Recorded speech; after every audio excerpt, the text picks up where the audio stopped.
president election in Rivers State, Asari Kobo came out with an allegation that Nigerian military helicopter, about 2 of them, were hovering over his residence.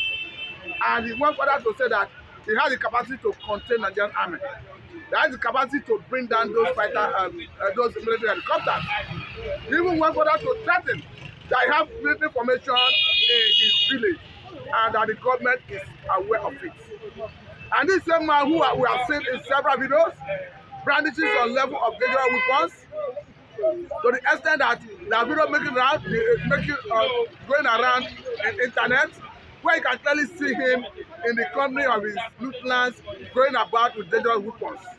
And one begin to wonder, one begin to ask, at what point with an Asari Kobo who is supposed to be a private individual have license to bear such category of arms? We understand that in Nigerian system, if you need to bear arms of that category, of course, arm of any nature, you need an additional secretary that comes from the office of the National Security Advisor. So we are at a loss as to whether an Asari Kobo secures such license before going ahead to get those level of weapons.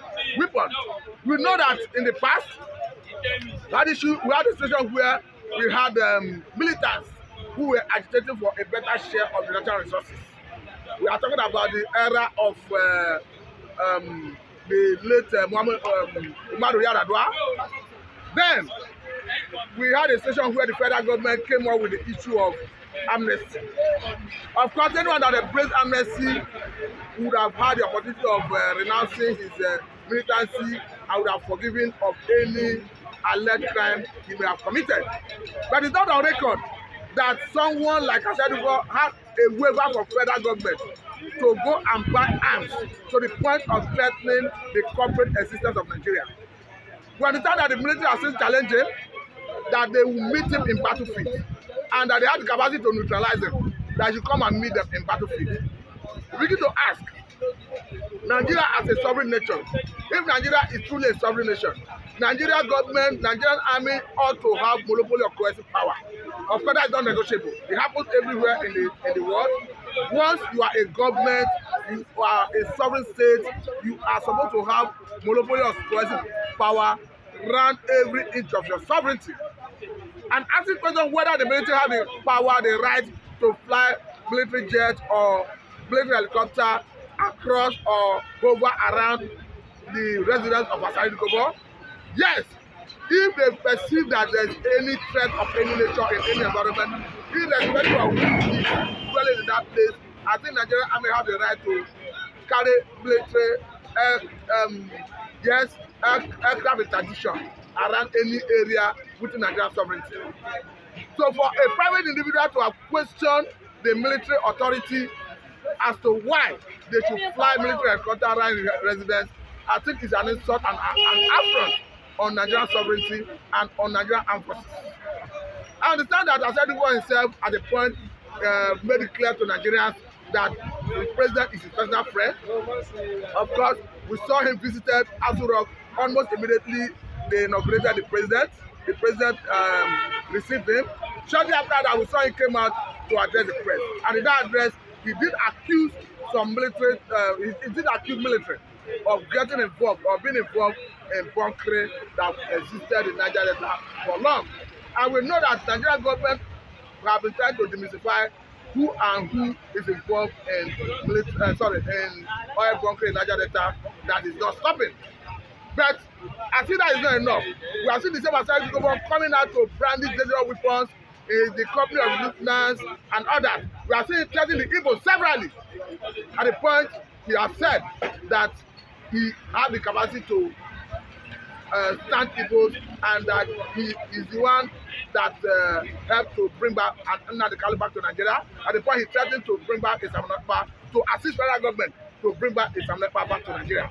But the question is, at what point will the government disarm an individual who his activities is threatening the corporate existence of the country? And there is no doubt you cannot say that when an individual is possess such power to the extent of threatening the corporate existence of the country, that the government, the military should keep quiet. Because it stands today, the people who are threatened by the level of arm that he parades, I think they need the protection of the Nigerian government. Because however I look at it, the behave on the Nigerian government to protect life and property. The constitution is very clear about the purpose of governance to the extent that it says that the welfare of Nigerians and their security shall be the primary purpose of governance. If that is true, and you have an individual who goes about threatening the corporate decisions of the country, threatening the Igbos, and this time around threatening the military, I think if the military is not able to act in this regard, I think it's going to expose Nigerian army to ridicule, and it's going to make Nigerian army a laughing stock in the international community. Because I don't think in America an individual will be boasting to having the capacity to bring down their military helicopter. An individual will be boasting that he has the capacity to contain the army of his sovereign nation. And if we boasting that he have a military formation in his village.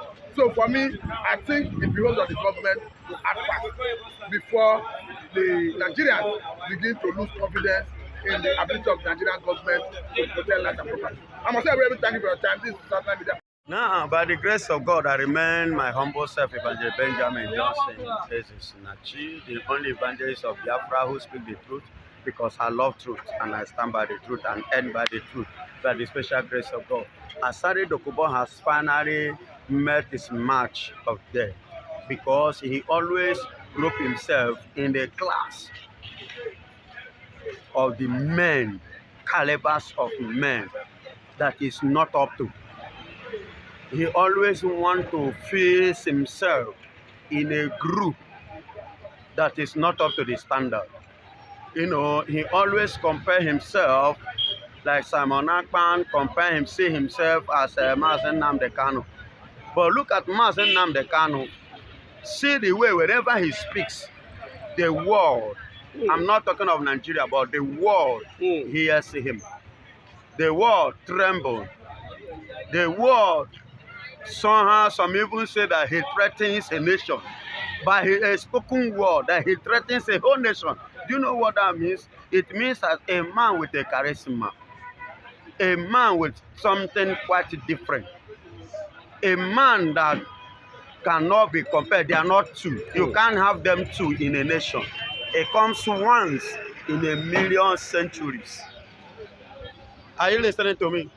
And they always made one statement one certain time about Simon Akpan, that the way Mazen Nnamdi Kanu was kidnapped, that is how he will make sure that Simon Akpan being kidnapped. Listen to me. You know, he's always a funny person. Today now he's saying that he can bring Nigerian army helicopter down because of the crisis going on in River State. Now listen to me. Asari Dokubo, respect yourself.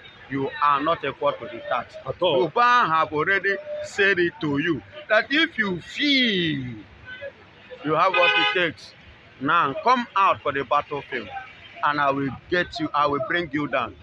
Asari Dokubo, it is now up to you.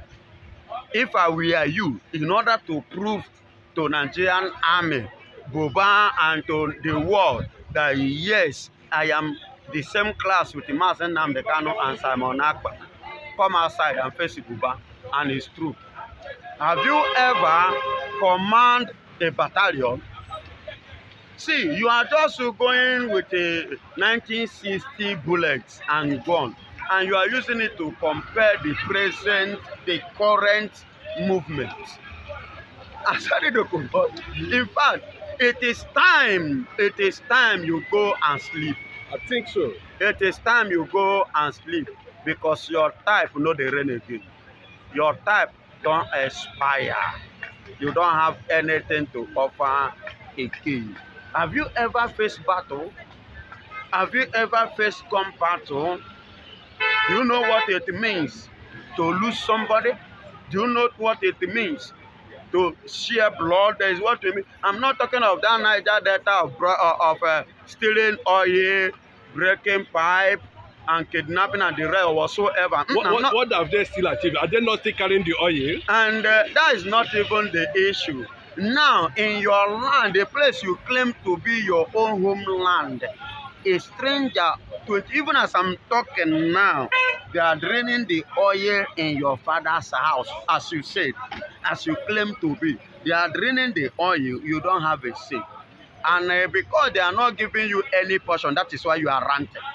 So if you are a man equal in the shoe of Mazen Nnamdi Kanu and Simon Akpan, stand up. It's a challenge.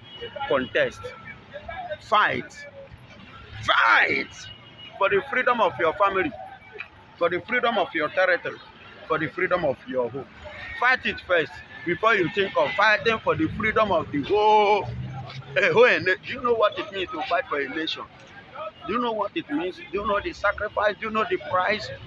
Do you know many things that these men like Simon Akpan and Mazen Nnamdi Kanu have denied themselves? The freedom, the liberty that they have denied themselves for the sake of freedom of Biafra. And you are comparing yourself with them. In fact, try Buba. Buba will, although he's a Nigerian agent, use and dump. And it has started telling on him. After using him, they will dump him. They are on a final stage. Had it been that one man from Anambra or from Abia or Enugu, maybe Ebonyi State or other, made this kind of statement, do you know what will happen? Buba will not only talk, Buba will carry army, carry other forces, join body to go and hunt for him, because they know that that person, so far now this place, they are capable of anything. So, but because it's a Buba, it's a Asari Dokubo, they know that this one is our boy. He's just ranting. It's like he have not collected his own due for the year or the month. That's why he's angry. Does it mean that his relationship with Tinubu has finally collapsed? It's not okay. It's not cordially okay, because I could remember during election 2023, which he was busy campaigning, promoting, criticizing Obi, and promoting Tinubu. Can you do it now? Now, that is why I say he's on the stage of the last bus stop of use and dump. The Nigerian system of government, use and dump. He's on the last stage now. So Tinubu have dumped him, but they have not finally dumped him. So you see a kind of a little rapport, but time is coming when he will be finally dumped. So he's not actually getting exactly what he expected from the president. That's why you see him reacting through speech like this. Because if I use the word reacting, reaction simplifies action. But he has not taken an action. He only threw words. So I see it as an echo. I see it as an echo, not an action. That is point of correction. I corrected myself. God bless you. Okay. What it looks like at this point is that Asari Dokubo always single out Igbo for attack. We are not seeing other militants tombolo them, take it on them. All of them are not involved in all this, talk of this man, singling out Igbo nation. Does it mean that he's actually, playing a certain interest that people will look at and say, they say they're Igbo, they are not together? Is that the kind of impression he wants to create, or is it something else that is behind? Let me tell you, it's a kind of thing that he has already implemented and created, and at the same time, like Tombolo and other guys with other groups, listen, those ones, when they rose, they fought for their people, and with a motive of a particular thing, recognition of their people, the right that belongs to their people that was not given to them. Are you getting it? But in the days of Asari Dokubo, he was self-centered. Are you getting it? Only him and himself and his family alone, not for the community, not to talk of the interests of the village. You understand? But if you watch the time of Tombolo, you watch the Tombolo's speeches and his movement, you find out that he clearly cleared Nigeria that this thing is coming from our land. You cannot be maltreating us anyhow. And if you watch his step, you know that this is a man and a mean man.